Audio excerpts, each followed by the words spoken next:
విపక్ష నేతలకు అహంకారం తప్ప పేదల పట్ల ఎలాంటి అభిమానం లేదని మండిపడ్డారు తెలంగాణ మంత్రి సీతక్క. సంక్షేమం, అభివృద్ధి, ప్రజా అవసరాల కోసం పెట్టినటువంటి బడ్జెట్ ను కూడా బోగస్ అనడంపై ఆమె మండిపడ్డారు. ప్రభుత్వం ఏ పథకం తెచ్చినా బీఆర్ఎస్ నేతలు హేళన మాట్లాడుతున్నారని ఫైర్ అయ్యారు. మహబూబాబాద్ జిల్లా బయ్యారం మండలంలో మంత్రి పర్యటించారు.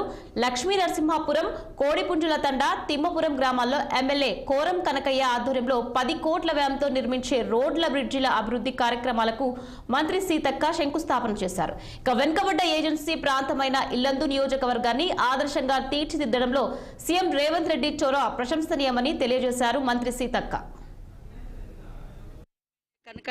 మా ఎమ్మెల్యే కనకన్న గారి ఆధ్వర్యంలో మరి వివిధ అభివృద్ధి కార్యక్రమాల నిమిత్తము ఇక్కడ రావడం జరిగింది.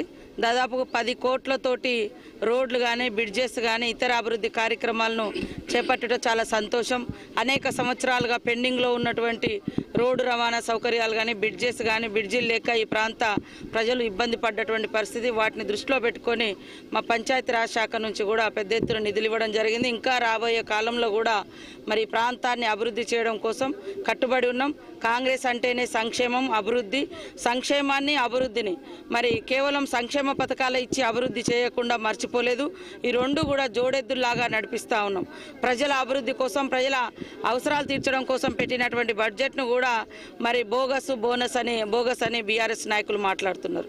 ఇవాళ మేము సన్నధాన్యానికి బోనస్ ఇస్తే కూడా తప్పు ఇవ్వట్లేదని మాట్లాడతారు. ఏ పథకం ఇచ్చినా ఇవాళ హేళన చేసి మాట్లాడుతున్నారు. కాబట్టి వాళ్ళకి అహంకారం తప్ప పేద ప్రజల పట్ల బీఆర్ఎస్ పార్టీకి ఎలాంటి అభిమానం లేదు. అందుకనే పేదల పథకాలను తీసుకొస్తున్నాం. 10 ఏళ్లలో ఇల్లులు కూడా ఇవ్వలేక ఎంతోమంది గూడు లేక గోడుమని అల్లరిస్తున్నటువంటి పరిస్థితి. ఈ క్రమంలో నియోజకవర్గానికి 3500 ఇండ్లతో పాటు ఇంకా కూడా ఇండ్లు పెంచాలనే అటువంటి ఆలోచనలో ఉన్నాం. అదేవిధంగా పేదింటికి కూడా కరెంటు ఇవ్వనటువంటి పరిస్థితి. నెల తిరగకపోయేసరికి గత ప్రభుత్వంలో కరెంటు ఇవ్వలేదని కరెంటు లైన్ కట్ చేసేది ఇంటికి. కానీ ఉచితంగా కరెంటు కానీ, దేశమంతా 1200తో గ్యాస్ ఇస్తే ఈరోజు కాంగ్రెస్ ప్రభుత్వం 500కే ఇస్తూ ఉంది. ఇట్లా అనేక పథకాలను పెట్టి తెలంగాణ వార్షిక బడ్జెట్